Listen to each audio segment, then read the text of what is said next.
When a family brings a baby home from the hospital, one of the first questions someone's going to ask is it a boy or a girl? Next question they're probably going to ask is, what's his name? What's her name? Really, what the person's asking is, who is this? Who is this new person that you've welcomed into your household? And of course, in some ways, you really don't know the answer to that. You're naming this child. You have all sorts of hopes and fears for this child. But ultimately, the child will grow into the man or the woman that you later will come to know. And that can be a difficult process. In this session, we're going to talk about identity. And so many of the decisions that children and teenagers have to make about that fundamental question of who am I? Am I someone who is a male or female? Am I someone who is limited or unlimited? And then all of the negative repercussions that can happen, whether it's cutting or whether it's gender confusion or all of the variety of ways that can become distorted. Our role as parents is to come in with the message of Christ and the gospel of Christ and to help to answer that fundamental question, who am I?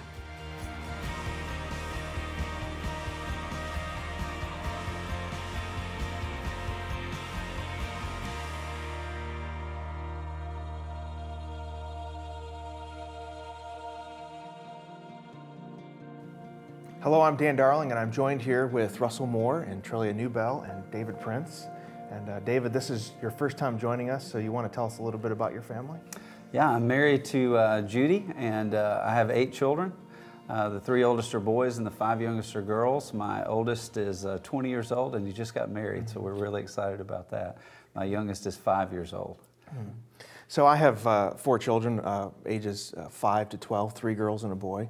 My oldest girl is 12. She's be heading into the teen years. And one of the things that teenagers experience, particularly girls perhaps, is identity issues. And would love for us to talk about some of the ways that the culture really pressures young kids into forming their identities in certain ways. And so Dr. Moore, I wanted to ask you first, what are some of the pressures right now on kids in terms of the way they see themselves? Well, I don't think it's just girls who have identity questions. I think everybody. The fundamental question we all have to answer all of our lives is who am I? How do I define myself? Yeah. And that manifests itself especially sometimes in the teenage years because God's designed it to Genesis 2 to leave father and mother and to cleave to one another and to become one flesh, to go out on one's own.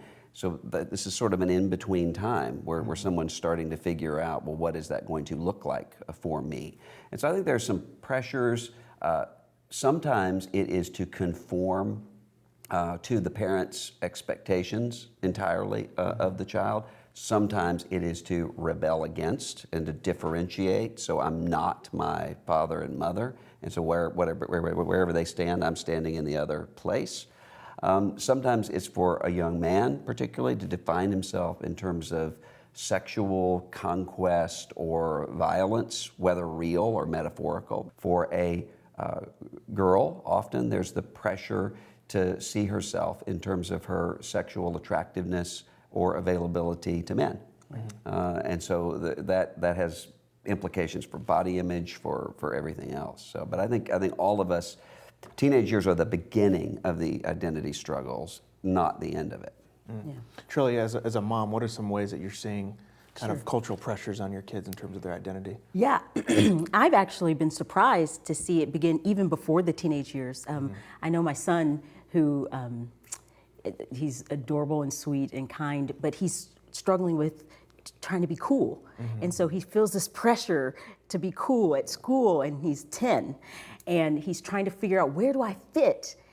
As he's heading into this, he's a preteen, but he's heading into these teenage years. He's trying to figure out where he fits in.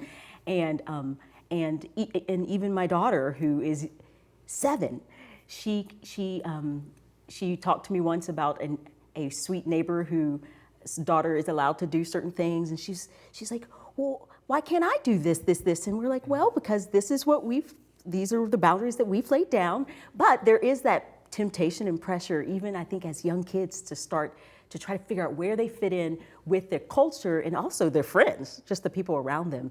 And so I'm seeing it even now that it's really important for us to establish, okay, this is what the Bible says, where you find your identity, this is who you are even now. David, you're a father, but also a pastor, and so you see a lot of situations in your church and also probably in your family. So what are some things that you're seeing in terms of the way the culture is sort of squeezing our kids and sort of urging them to shape their identity? Yeah, I mean, there's all kinds of pressure to conform in all the ways that we're talking about. Get your identity in all kinds of things, your academic performance or your athletic performance, or like we were talking about, the conquest and coolness and all that. I mean, all that's there. And it's always been there in differing ways. It's a new environment, but the truth is parents have always said it's a new environment, because everything changes. That's always the case. And one of the main things that I try to do as a parent, and my wife, Judy, and myself, and then we try to teach the folks in our church too, is to say, don't take the begrudging attitude about this transition period. That's why we're parents. That's why we're here. Don't feel sorry for yourself because you've got to teach your children to form their identity through this period. That's why you're the parent. And a lot of times what I see and what I try to help our families at our church see is a lot of times we get frustrated with our children about things that we have not instructed them about. We've not been intentional about this. And so we have all kinds of things where we're saying, hey, this is what's going to happen. This is the way the world is going to be at school, and these are the pressures you're going to have. And we want to be on the front end of that, shaping that, and to get our families to as well. The example somebody gave about, other kids are doing this. Why can't we? We face that not too long ago, and my wife said, remember I told you that you're one of the most free kids that you know. And he's like, what do you mean? I don't get to do this, that, and the other. And she said, those kids who get to do whatever they want to do, would you say freedom is what characterizes their lives? Are they content, satisfied? And so that sort of, and the answer was no. That's sort of coaching them through it, knowing it's coming. That's your job, to help them through the transition. So when these awkward times come for you as a parent, you say, yeah, this is why I'm here. Let me do my job and teach them in light of the fear and admonition of the Lord how to navigate through this. And as you and I have talked about before, often these parents who think that they're giving all this freedom to their children in terms of decision making turn out to be the ones who are helicoptering around them throughout their college age or their young adult age, because the reason they were giving them all this freedom is because the parents were finding their identity in the kids. Yes. And that continues on. And it ends up being a miserably frustrating situation for everybody involved. Absolutely. What about self-esteem? This is something that sort of modern parenting encourages fathers and mothers to do, is just really give their kids self-esteem, to affirm them in everything. What is a biblical response to that advice? Well, it depends on what you mean by self-esteem. If what you mean is dignity and created in the image of God and having worth and value as God's child, then of course, yes, you're reinforcing that. Most of the time, though, when people say self-esteem, that's not what they mean. What they mean is an artificial sense of you're special and whatever you do is in and of itself great. That actually doesn't lead to a sense of self-worth. It actually destroys it, because children are not idiots. And they eventually realize, if you affirm everything that I do, and everything that I do is great and magnificent and wonderful, you're just lying to me. Then they're not able to distinguish between when a parent comes in and says, hey, no matter what, you're valuable to us and we love you. You're gifted, we think, in these areas, not gifted in these areas, and that's okay. You don't have to be a great athlete if you're a good academic. You don't have to be at the top of your class. You don't have to be somebody who has a successful career the way the world defines it. You still have your value and your place here. Yeah, I was just thinking truth, tell the truth. I remember, this is a failure I'll get to share, but I told my son, who is, he's great in many things, not so much in soccer, that he did a great job. And he said to me, Mom, no, I didn't. He wanted the truth. He said, you don't have to say that. It was mediocre. And I was like, okay. It was a good correction and reminder to me. He is smart. He's not dumb. He wants the truth. And I just can share the truth. Hey, maybe you can do better next time. Here's where we can, or let's switch activities. And so it was a good and humbling reminder to me that I just need to speak the truth and affirm where they are gifted and see them grow in that. And that will help shape their identity rather than having this self-esteem where I think we see in athletic sports a lot, which you will be able to speak to, David, but where everyone gets an award or everyone gets a trophy. I think we are doing a disservice in that, but that's a personal opinion. David loves those participation jokes. The key word, honesty. I'm always telling people, be honest with your children. Because the truth is, they'll have more self-esteem in a healthy way, the wonder at being created in the image of God and being unique, if you tell them the truth.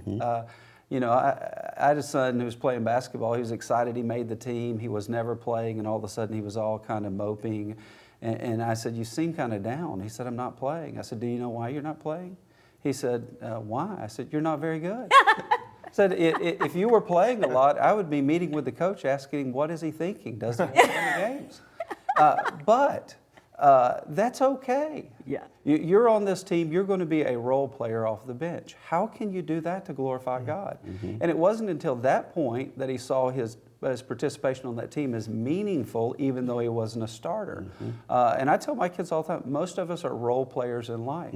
In fact, I purposely try to direct my kids towards some activities that they're not going to be very good at. Yes, that's because I want to shape how they respond when they're not the best at something or they're not the one. That's where healthy self-esteem comes from, in the sense of, you know, I always tell parents with kids, your kid misses the free throw to lose the basketball game. Don't dare tell him in the car on the way home, you'll make it next time. Do you understand the pressure you put on that child when you say that? How do you know you'll make it next time? And now he feels like that's your expectation. Rather you say, hey, listen, let's start shooting 50 free throws before bed, and let's work at it so we have a better opportunity to make it next time. Well, he can understand that, and that's where he can get in a comfort zone. I'm going to work toward this, and let's see what happens. So honesty, honesty, honesty. You don't have to say everything, but you have to say true things. You're right. And again, that requires a parent who has his or her own identity and is not seeking it in the kid. Because if you do, you're either going to be trying to inflate the performance of your child because it's really about you, or you're going to be harshly critical and negative of everything.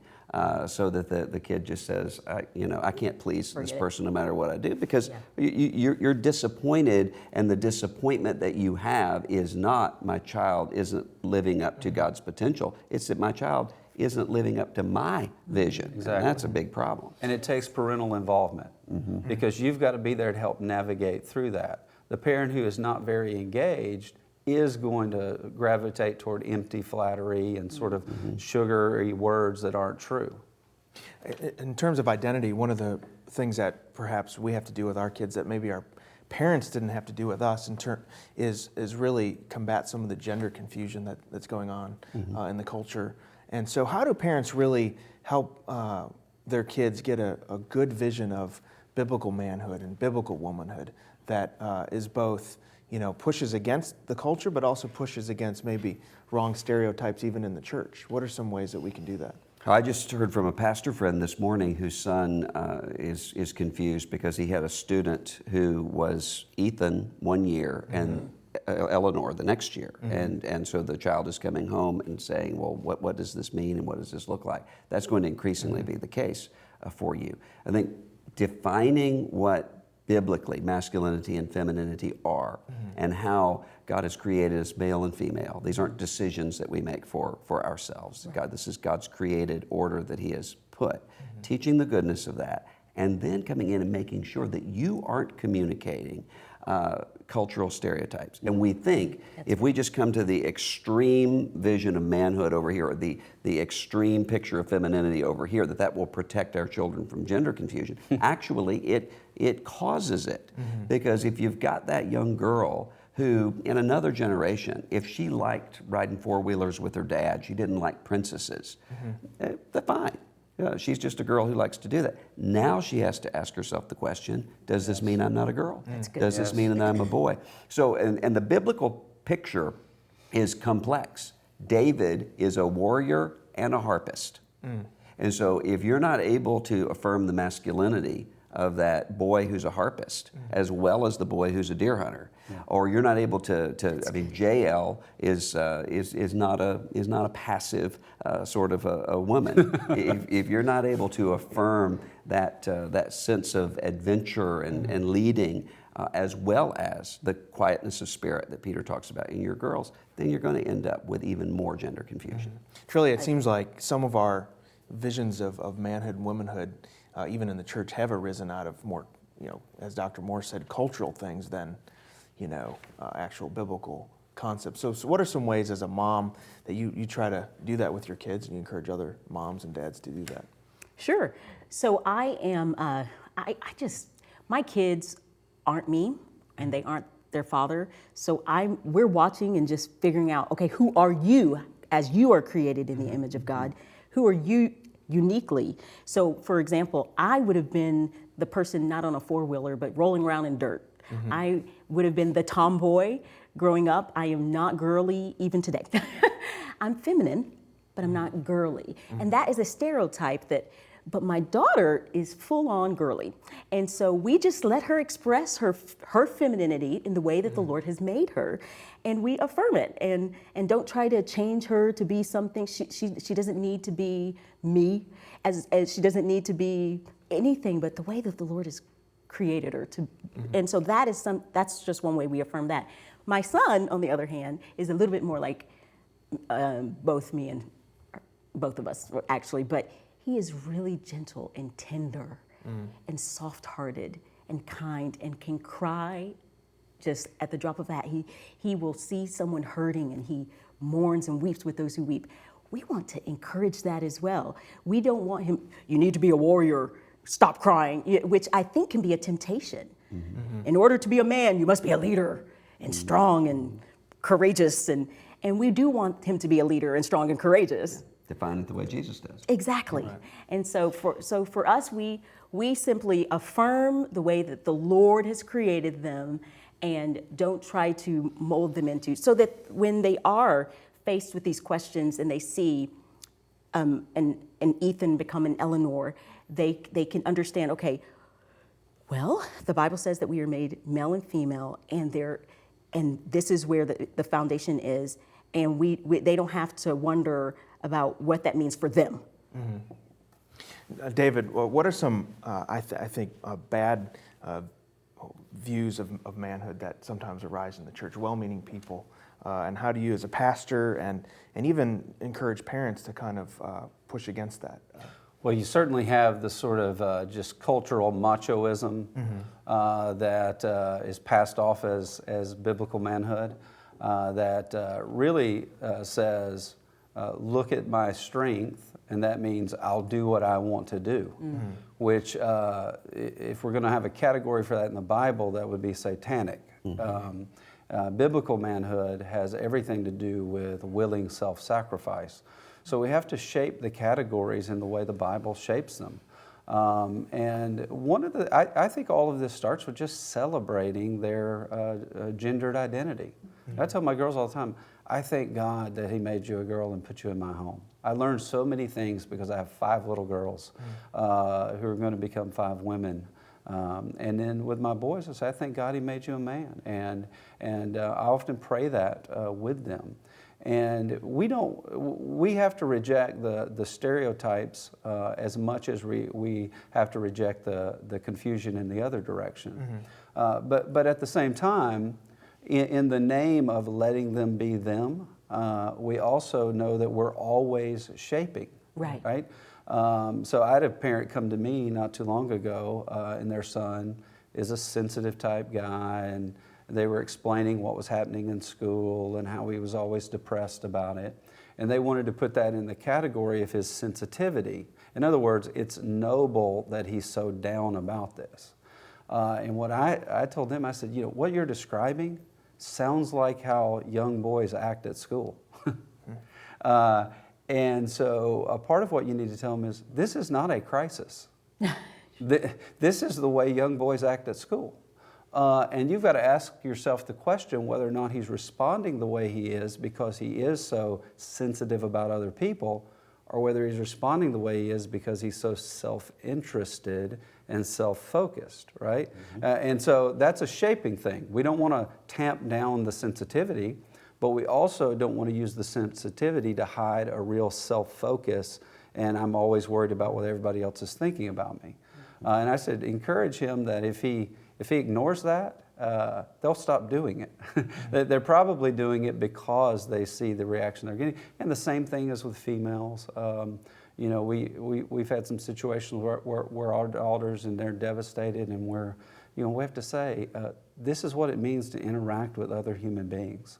And in these young in between childhood and adulthood years, you get a high intensity of it, but it's not a crisis. There are crises, but somebody being unkind to you, that's not a crisis, that's an opportunity to learn how to respond in a way that honors God.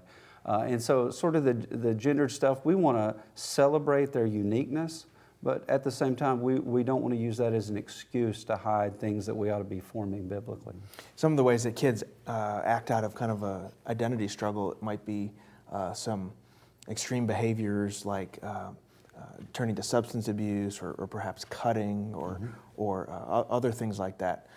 When a parent sort of finds something like that out, how do you advise them their first response? I mean, it's probably going to be very scared, kind of panicked. What do you think is going on there with their kids? Well, first of all, you have to know your child. And secondly, you have to know that you can't parent alone.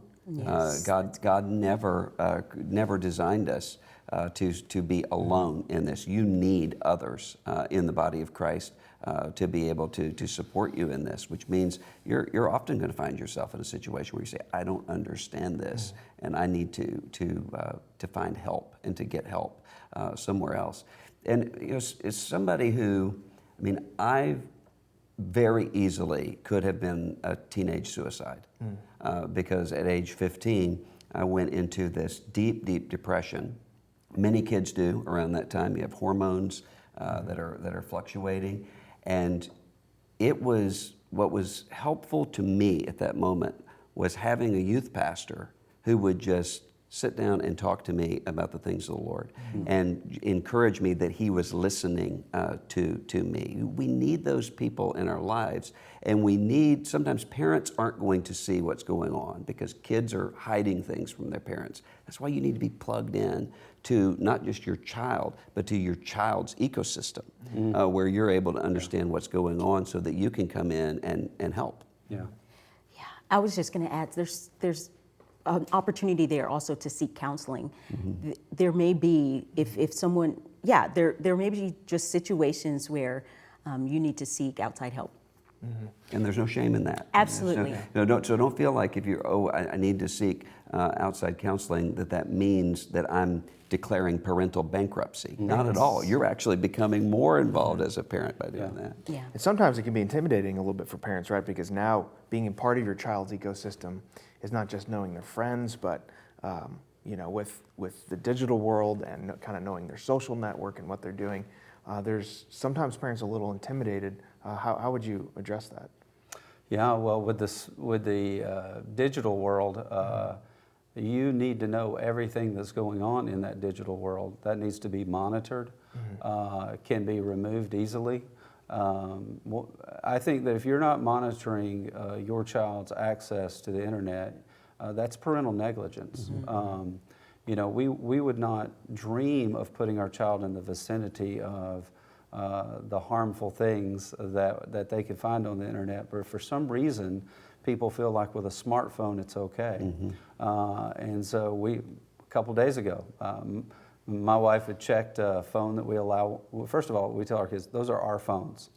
If we let you use one, it's my phone. I can take my phone anytime I want to. But it found something that most people would think harmless. But she was like, "Let's talk about this. Why is this text here?" And so that is a part of the ecosystem that you better be a part of, and don't be intimidated in a way and act as though you can't and shouldn't do that. You better do that. It seems like there's enormous pressure on teens with things like cyberbullying and some of these kind of environments that maybe parents aren't even aware of what's happening. Well, I think that's always been the case, that there's a sense in which much of what's going on with a teenager, the teenager is trying to hide, as we all do. When we're in a situation that goes back to Adam and Eve hiding in the bushes. But a teenager is able to do it effectively in a way that he or she wasn't able to do as a child with a parent. And yeah, there's tremendous pressure, and part of that pressure is to identify themselves with their generation, the people who are the same age, or to identify themselves in terms of a niche. And this has always been the case. I mean, you can go into any high school or junior high, and you've got kids who start filtering out into different niches. Okay, we're the band kids, we're the athletes, we're the smoking kids, we're the whatever it is. And in a way that easily, what they're longing for is to be part of a tribe. Well, every human being is longing for that, and we actually have an answer to that within the Church of Jesus Christ. And so we have to be watching that and say, sometimes when you see your child overly identifying with his or her niche, what that child is saying to you is, I don't have a church. I'm looking for a church, and you need to be involved in that. Well, this is conversations that are going to continue. This is not the end of the conversation, but kind of the beginning of the conversation. We really thank you for joining us today. We encourage you to discuss these very difficult issues in your small group, and we're glad that you joined us today.